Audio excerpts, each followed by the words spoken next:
Devocionais de fé, esperança e amor. Olá, meus irmãos, nós estamos aqui para mais um devocional da Igreja Batista Parque Industrial.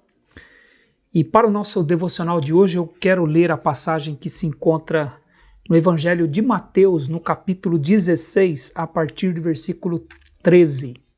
Mateus, capítulo 16, a partir do versículo 13, está escrito assim: Indo Jesus para as bandas de Cesareia de Filipe, perguntou a seus discípulos: Quem diz o povo ser o Filho do Homem? E eles responderam: Uns dizem João Batista, outros Elias, e outros Jeremias ou algum dos profetas. Mas vós, continuou ele, quem dizeis que eu sou? Respondendo Simão Pedro, disse: Tu és o Cristo, o Filho do Deus vivo. Então Jesus lhe afirmou: Bem-aventurado és, Simão Barjonas, porque não foi carne e sangue quem tu revelou, mas meu Pai que está nos céus. Também eu te digo que tu és Pedro, e sobre esta pedra edificarei a minha igreja, e as portas do inferno não prevalecerão contra ela. Dar-te-ei as chaves do reino dos céus. O que ligares na terra terá sido ligado nos céus, e o que desligares na terra terá sido desligado nos céus. Então advertiu os discípulos de que a ninguém dissessem ser ele o Cristo.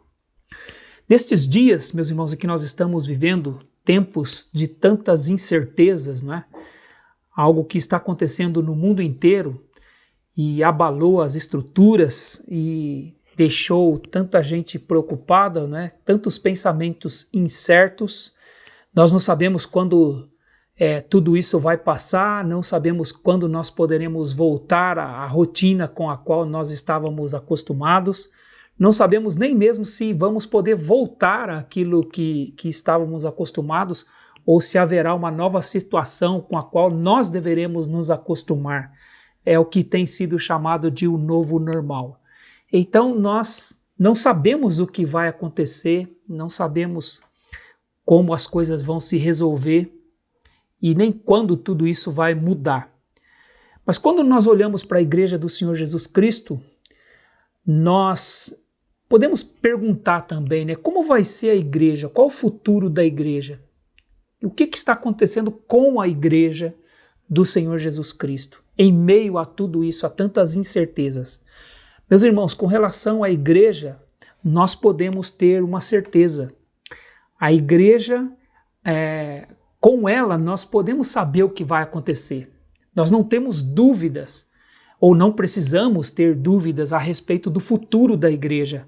Por estas palavras do Senhor Jesus, ditas aqui para Pedro e os demais discípulos, né, nós podemos ter esta certeza do que vai acontecer com a igreja. O que está acontecendo com a igreja do Senhor Jesus Cristo. Apesar da igreja, esta geração da igreja ter sido tão afetada com tudo o que aconteceu e ter mudado tanto a nossa rotina como igreja, a igreja, enquanto corpo de Cristo, enquanto obra do Senhor Jesus Cristo, enquanto resultado da graça de Deus, ela continua do mesmo jeito, ela continua com os planos de Deus sendo cumpridos para ela, os propósitos de Deus sendo cumpridos para a sua igreja, por causa de promessas como essa que o Senhor Jesus fez aqui. Nós podemos ter esta certeza, podemos ter esta convicção. E eu gostaria de extrair três pensamentos sobre a igreja do versículo 18. Gostaria de usar o versículo 18 e extrair esses três pensamentos sobre a igreja, de por que nós podemos ter esta certeza a respeito da igreja do Senhor Jesus Cristo. O primeiro pensamento, irmãos, é que a igreja, nós podemos ter certeza do futuro dela, de que ela não está sendo abalada, ela está sendo cuidada e conduzida pelo Senhor, porque o Senhor Jesus disse que a igreja é dele. Quando ele perguntou para os discípulos quem as pessoas estavam dizendo que era ele, e eles deram lá as suas respostas, né? Uns dizem que é Elias, outros que é Jeremias, outros que é João Batista e outros que é algum dos profetas. Ele perguntou para eles quem eles diziam. Pedro respondeu, né? Tu és o Cristo, o Filho do Deus vivo. E ele disse para Pedro que Pedro era bem-aventurado por conta disso.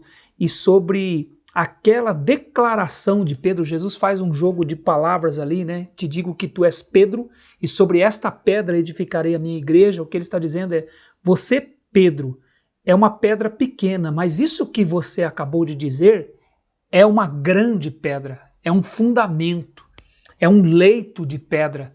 E sobre este leito de pedra que eu vou edificar a minha igreja. Então ele estava dizendo que ele vai edificar a igreja dele sobre aquela declaração que Pedro fez. Tu és o Cristo, o Filho do Deus vivo. Por isso que cada membro da igreja ele tem que confessar a Jesus Cristo como Senhor. É assim que uma pessoa se torna membro da igreja do Senhor Jesus Cristo. É assim que uma pessoa é alcançada pela graça de Deus e ela confessa que Jesus Cristo é Senhor, é o Filho do Deus vivo, como Pedro fez aqui. Então, com base nessa declaração, ele disse para Pedro, sobre esta pedra eu edificarei a minha igreja. Então, a igreja é dele, ela pertence a ele. Isso nos faz ter consolo, ter segurança de que nós pertencemos ao Filho do Deus vivo. Assim como ele morreu e ressuscitou e está sentado à destra do Pai, ele recebeu a glória do Pai, a glória eterna, nós pertencemos a ele. Então a igreja que ele está edificando, ela não foi abalada. Continua sendo cumprido o plano dele para a sua igreja. Esta pandemia, esta situação toda não surpreendeu o nosso Senhor, o dono da igreja. Ela é dele, ela pertence a ele. E a igreja é tão dele, ele tem um envolvimento tão pessoal com a igreja dele, e quando o apóstolo Paulo estava perseguindo a igreja, lá em Atos capítulo 9, versículo 4, ele disse para Paulo, ainda na época Saulo, né, ele disse, Saulo, Saulo, por que me persegues? O apóstolo Paulo perseguia a igreja, mas o Senhor Jesus Cristo disse, você está perseguindo a mim, o que demonstra que o envolvimento dele com a sua igreja é tão pessoal, é tão íntimo, é tão intrínseco, que se alguém ataca a igreja, ataca o próprio Senhor Jesus Cristo. E ele é Deus, ele é invencível. Por isso que a igreja, ela é também invencível. A igreja não está sendo derrotada por tudo isso que está acontecendo, ela pertence ao Senhor. O Salmo 33, versículo 12 vai dizer, feliz a nação cujo Deus é o Senhor, o povo que ele escolheu por herança. Então lá está falando sobre o povo de Israel, obviamente, mas está dizendo que o povo de Israel era feliz porque era a nação de Deus. Ali, obviamente, tinha um aspecto político, né, o aspecto territorial. Israel era a nação política, a nação territorial, a nação, inclusive, com seus próprios costumes, a sua própria lei, que pertencia ao Senhor naqueles dias. Mas a ênfase ali é mais do que isso, é sobre o povo, tanto que na segunda parte do versículo diz o povo que ele escolheu por herança. Então, essa nação era feliz por conta disso. E qual é a nação de Deus hoje? Quem é o povo de Deus hoje? É a igreja. Por isso que o apóstolo Pedro diz que nós somos raça eleita, sacerdócio real, nação santa, povo de propriedade exclusiva de Deus. Então nós somos o povo do Senhor, pertencemos a Ele. Então o fato de sermos dele nos dá essa segurança, nos dá esse conforto, e apesar de termos sido tão afetados por toda essa mudança que houve no mundo nesse ano de 2020, nós estamos seguros porque sabemos a quem pertencemos. Nós pertencemos ao Senhor Jesus. Outro aspecto interessante também é que a igreja ela continua sendo edificada, porque ele diz sobre esta pedra, eu edificarei a minha igreja. Então o que está acontecendo com a igreja hoje? Em meio a tantas incertezas, que certeza nós podemos ter a respeito da igreja? Nós podemos ter certeza que ela continua crescendo, porque o Senhor Jesus disse que a igreja pertence a Ele e Ele mesmo a edificaria. A obra de edificação da igreja é dele, não é nossa, não é de alguém, ninguém é o dono da igreja e ninguém faz a igreja crescer. É Ele mesmo que faz a sua igreja crescer. Ele diz, eu edificarei a minha igreja sobre esta pedra. Ele usa a figura de uma construção, não é? A pedra fundamental é Ele mesmo. Era a declaração de Pedro, tu és o Cristo, o Filho do Deus vivo. E ele ia edificar a igreja dele sobre esta pedra fundamental. Então ele vai acrescentando membros à sua igreja e fazendo com que a sua igreja cresça em tamanho. A ideia de edificar a sua igreja é o crescimento da igreja em tamanho mesmo. A igreja sempre esteve crescendo porque o Senhor sempre esteve edificando a sua igreja. Ele está cuidando dela. Por isso que Atos, no capítulo 2, versículo 47, diz que dia a dia acrescentava o Senhor àqueles que iam sendo salvos. Ele vai cuidando da igreja, né? Atos capítulo 9, versículo 31 diz que a igreja perseverava firme, né? No temor do Senhor e no Espírito Santo crescia em número. Porque o Senhor faz a sua igreja crescer em qualquer situação, em qualquer circunstância. Então, apesar de nós termos tido a nossa rotina tão alterada, não é? Tão mudada nesses dias, nós temos esta certeza, a igreja continua crescendo. Certamente Ele está usando os meios que Ele mesmo deseja para alcançar pessoas e trazer pessoas para a sua igreja, não é? Com a sua graça, o seu amor, não é? O seu chamado. Ele tem chamado pessoas para a sua igreja porque a igreja é dele. Ele continua cuidando da sua igreja e edificando a sua igreja. Agora, essa palavra, esse verbo edificar, ele também tem um outro sentido na Bíblia. Não só a igreja crescer em número, mas também significa crescer em maturidade, crescer espiritualmente. Esse é um dos usos que a Bíblia faz desse termo edificar. Edificar também significa o crescimento pessoal de cada membro da igreja. Ele continua cuidando dela, continua fazendo com que a sua igreja cresça e a sua igreja amadureça. Por exemplo, é o uso que o apóstolo Paulo faz dessa palavra em Efésios capítulo 4, versículo 29, quando ele diz que não deve sair da nossa boca nenhuma palavra torpe, mas senão unicamente a que seja boa para a edificação e transmita graça aos que ouvem. Então, palavras que são boas, elas edificam, elas fazem com que aquela pessoa cresça, graça seja transmitida para aquela pessoa. E ele continua falando com a sua igreja. E da boca do nosso Senhor não sai nenhuma palavra torpe. Da boca do nosso Senhor só saem palavras que transmitem graça e que edificam. Então ele continua edificando a sua igreja, abençoando a sua igreja. Então, ainda que nós não saibamos o que vai acontecer com esse mundo, com a igreja nós sabemos. Ela continua crescendo e ela continua sendo edificada porque ela pertence a Ele. E o terceiro pensamento a ser extraído do versículo 18 aqui é que a igreja ela é protegida por ele, porque ele diz assim, que ele edificaria a sua igreja e as portas do inferno não prevaleceriam contra ela. Ele fez essa promessa, ele deu essa garantia. E portas do inferno aqui, apesar da tradução, não é comum trazer a palavra inferno, isso pode trazer à nossa mente o inferno eterno, para onde serão lançados o diabo e seus anjos e todos aqueles que rejeitam o evangelho de Jesus Cristo. Mas não é desse inferno que está falando aqui.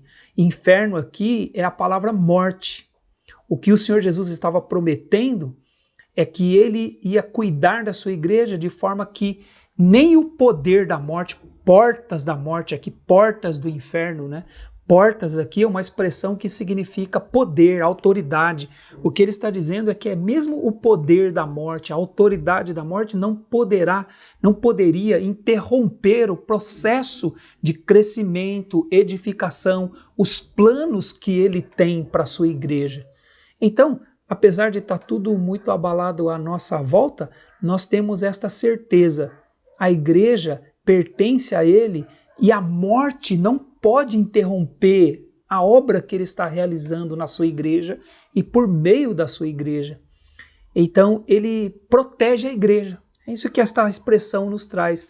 A igreja é protegida de forma que a morte não pode interromper o seu crescimento. E isso foi muito importante para aqueles discípulos terem ouvido essa promessa dele, porque Algum tempo depois, o próprio Senhor Jesus morreria, não é? E ele fez a promessa de que a morte não ia interromper a edificação da sua igreja. E ele mesmo morreria. Mas seria através da sua morte que a igreja ia nascer. E ele morre, ele ressuscita ao terceiro dia, e aí ele começa a aparecer aos seus discípulos e ministra, ensina a eles por 40 dias. Depois desses 40 dias ele vai ao céu, ele é elevado aos céus, faz uma promessa para eles de que 10 dias depois eles receberiam o Espírito Santo, e eles recebem então o Espírito Santo, e ali nasce a igreja em Atos capítulo 2, nasce a igreja, ele começa a cumprir essa promessa, a igreja começa a ser edificada. E os discípulos começam a receber ameaças de morte. A vida deles é colocada em risco por conta deles serem os líderes da igreja, aqueles que são os instrumentos do Senhor Jesus Cristo para a edificação da sua igreja.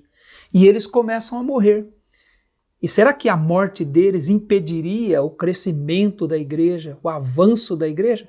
Não, porque ele prometeu que as portas da morte não prevaleceriam contra a igreja. Pelo contrário, conforme eles foram morrendo, a igreja foi crescendo mais ainda.